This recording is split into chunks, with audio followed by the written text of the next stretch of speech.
저도 주질의 뒤에처럼 보충질의 뒤에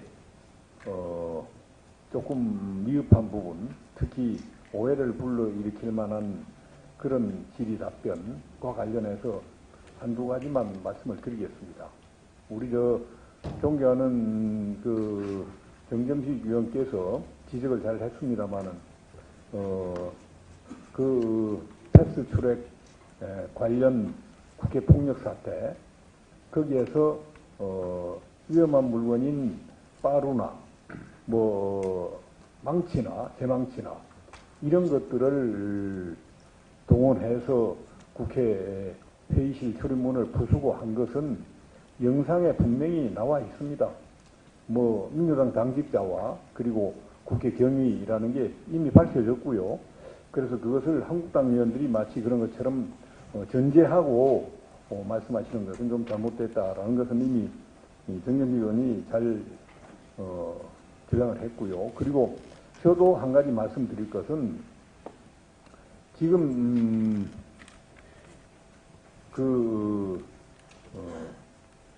최이배 의원실에 가서 마치 폭력적인 방법으로 최이배 의원을 체포 감금했다. 왜 그런 걸 명확한데 수사를 안 하느냐.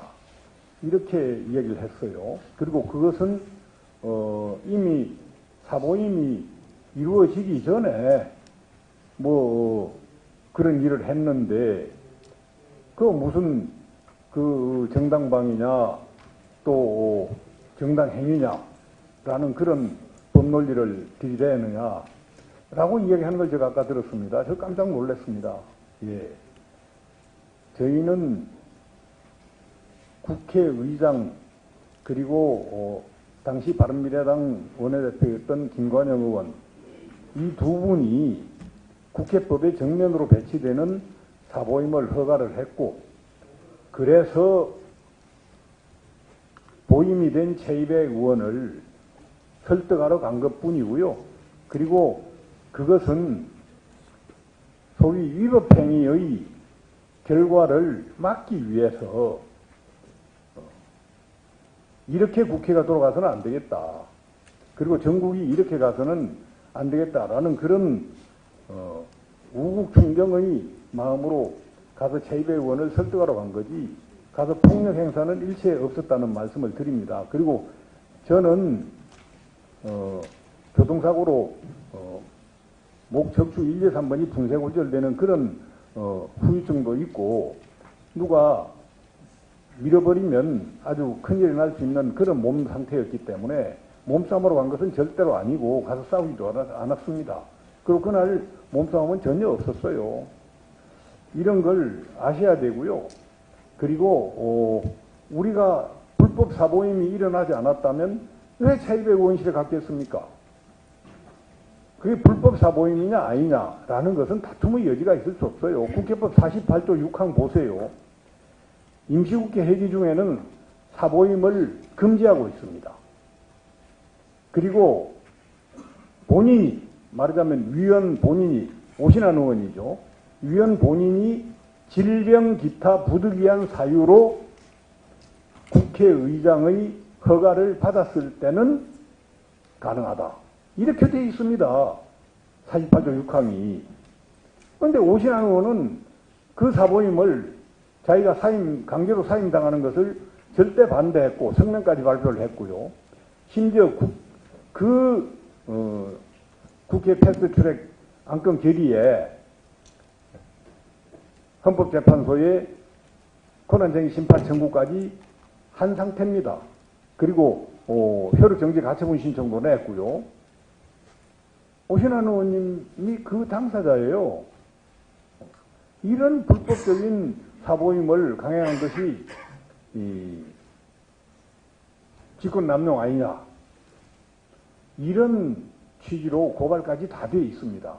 그런 것들을 먼저 밝혀야 그 뒤에 가서 그걸 막은 사람들이 위법성도 드러날 거 아닙니까? 그전에는 이것은 본인들이 정당행위나 정당방위로 생각하고 가서 그 회의 진행을 막았던 것 뿐이고요. 또 최이배 의원을 같은 법사위원이고 저는 법사위원장이기 때문에 설득하러 간 것뿐입니다. 예, 그런 사정들을 잘 아시고 수사를 임해달라라는 그런 말씀을 드립니다. 지금 존경하는 백혜련 의원께서 잘못된 사실관계를 전제로 그 이야기를 했기 때문에 그걸 바로잡고자 합니다. 예, 그리고 시간이 조금 남았기 때문에요. 공수처에 관해서 조금 말씀을 더 드리겠습니다. 이 공수처요, 이거 찬성할 수가 없는 그런 내용입니다. 지금 패스트트랙을 타고 있는 그 공수처 법안요.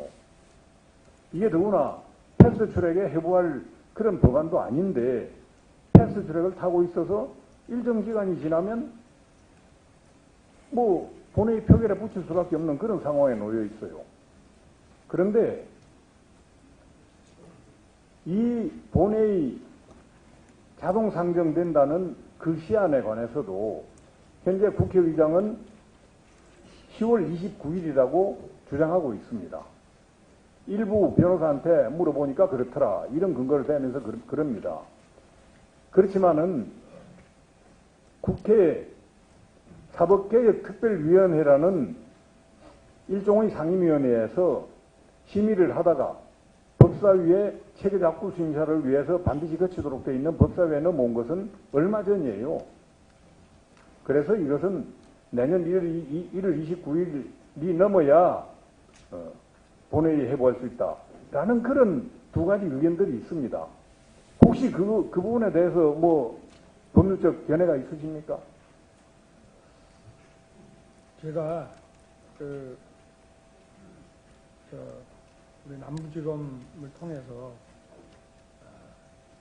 우리 한국당 의원님들께서 소환에 응하지를 않으신다고 해서 응하지는 않으시더라도 어떤 그 당시 상황에 대한 진술서라든가 또는 이게 또 국회법을 검토하는데 여러 가지 그 국회 관행이라든가 또 이런 뭐 경험 같은 것이 필요하기 때문에 그 나름 어떤 그 국회 관행 내지는 법률적인 의견이라든가 이런 거는 좀 제출해 주십사 부탁을 드려봐라 했는데 그런 부분들은 좀 당시 상황 왜냐하면 이제 경우에 따라서는 지금 그 이제 물리적인 충돌이 벌어졌을 때 어쨌든 양쪽이 피해자라고 한다면 그 피해 진술을 좀 해달라고 하는 것조차도 지금 안 하신다고 하니까 저희로서는 뭐 출석 여부는 지금 국회 활동 때문에 그렇다고 하시더라도 지금 위원장님 말씀하시는 그런 내용들 또 당시의 상황 이런 것들에 대해서 좀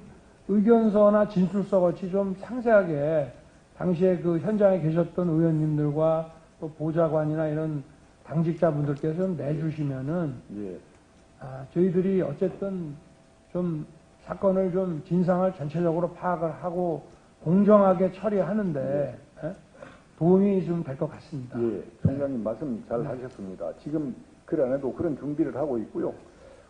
원내대표로 이런 국회 사정들을 총지휘하고 그 총괄 책임을 질 수밖에 없는 나경원 원내대표께서 이미 바로 그런 의견서를 제출하기 위해서 현재 작성 중에 있습니다. 예, 그렇게 하지 마시고요.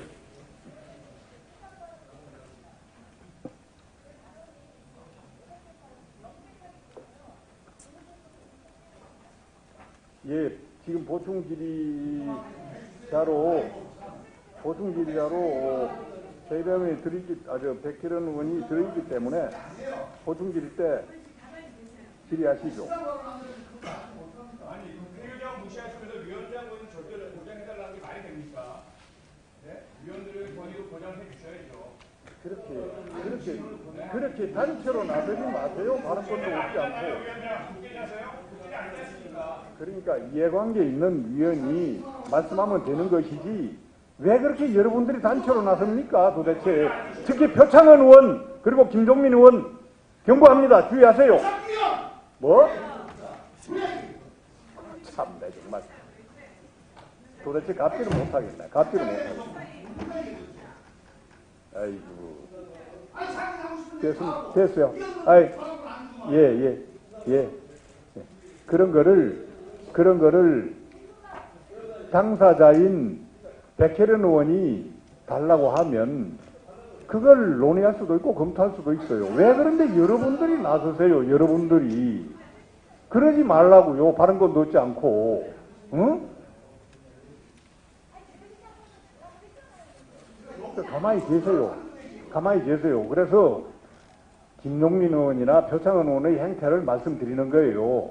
앞으로 그러면 안 됩니다. 아니 무슨 말씀을 하고 계십니까? 회의실에 네? 행태 말씀하시면 위원장님 행태부터 말씀하셔야 됩니다. 그렇게 일방적으로 말씀하지 마십시오. 서로 존경받아야 할 의원들이 동명원입니다. 정말로 존경받도록 행동하세요. 예. 예. 네. 더 이상 말이 안 통하는 사람하고는 이야기하고 싶지 않습니다. 예. 자, 그러면 백혜련 의원 말이죠. 1분 달라 하니까 1분만 발언하시기 바랍니다.